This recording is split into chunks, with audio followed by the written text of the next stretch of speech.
Hello friends, আসসালামু আলাইকুম। একটা স্বাস্থ্যকর আর ভীষণ ইয়াম্মি ঈদ স্পেশাল ডেজার্ট নিয়ে আসলাম। চলুন তাহলে রেসিপিটি শুরু করা যাক। কাস্টার্ড বানানোর জন্য আমাদের এখানে 1 লিটার পরিমাণ দুধ লাগবে। তো আমি এখানে 1 লিটার পরিমাণ দুধ নিয়েছি। 1 কাপ পরিমাণ চিনি দিয়েছি, হাফ টিস্পুন পরিমাণ লবণ দিয়েছি। মিষ্টি খাবারে লবণটা দিলে টেস্টটা একটু ব্যালেন্স হয়। দিয়ে দিচ্ছি 3 টেবিল চামচ পরিমাণ কাস্টার্ড পাউডার। কাস্টার্ড পাউডারটা দিয়ে ভালো করে মিশিয়ে নিতে হবে। এটা ঠান্ডা অবস্থায় মিশিয়ে নিতে হবে।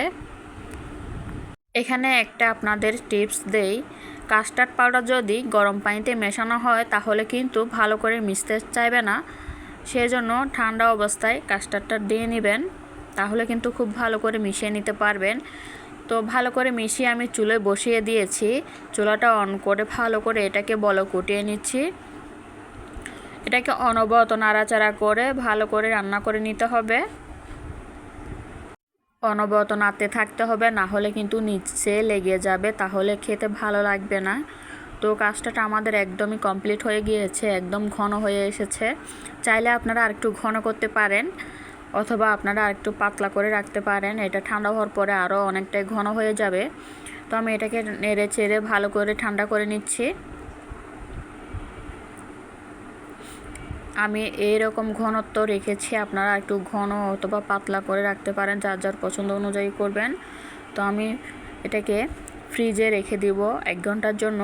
তো এদিকে আমি ফলগুলো কেটে গুছিয়ে নিব। এদিকে আমি আপেল আর আঙুর, তারপর হচ্ছে একটা কলা, ডালিম, তরমুজ, পেঁপে নিয়েছি। ফলগুলো আমার পছন্দ অনুযায়ী নিয়েছি। আপনারা আপনাদের পছন্দ অনুযায়ী ফল অ্যাড করতে পারেন, কমিয়ে বাড়িয়ে অ্যাড করবেন। প্রথমে আমি তরমুজ কেটে নিচ্ছি।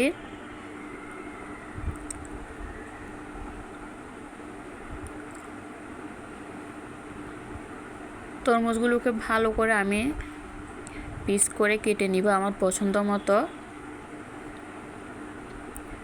আপনারা দেখে বুঝতে পারছেন যে তরমুজের পিসগুলো কত বড় করে কেটে নিচ্ছি। আর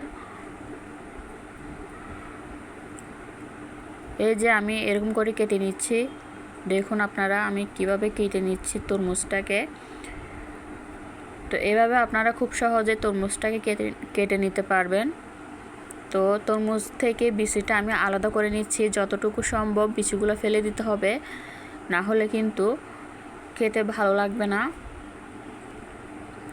তো সবগুলো বিচি আমি ছাড়িয়ে নিয়েছি, দেখুন।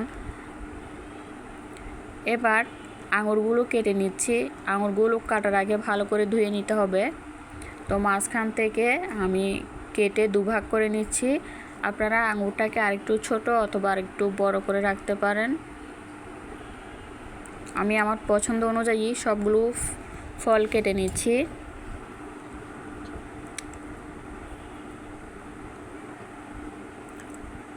আপেলটাও কিন্তু সুন্দর করে কেটে নিতে হবে।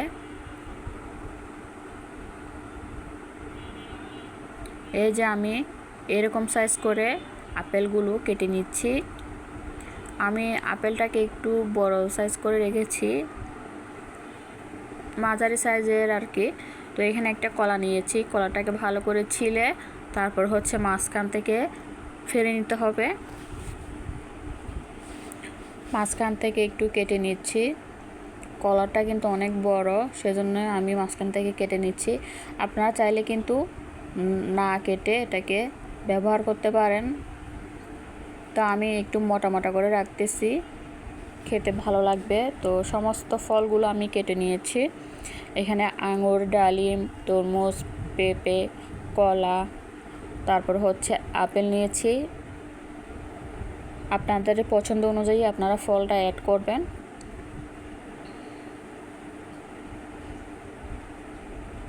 দেখুন বন্ধুরা, ফলগুলো কাটার পরে অনেক সুন্দর লাগতেছে। এভাবে করে ফলগুলো আমি কেটে নিয়েছি।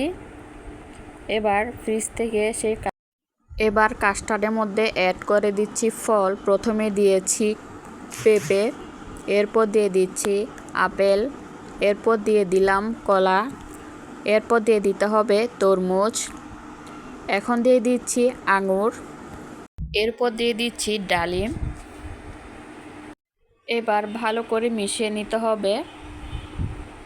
আমার এখানে পরিমাণে অনেকটা বেশি হয়ে গিয়েছে, তার জন্য একটু অসুবিধা হচ্ছে নাড়াচাড়া করতে।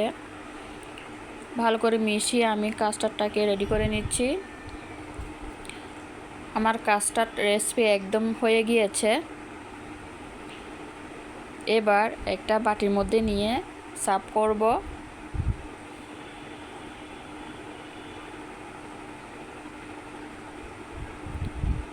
আমি একটা ছড়ানো বাটির মধ্যে নিয়ে নিয়েছি।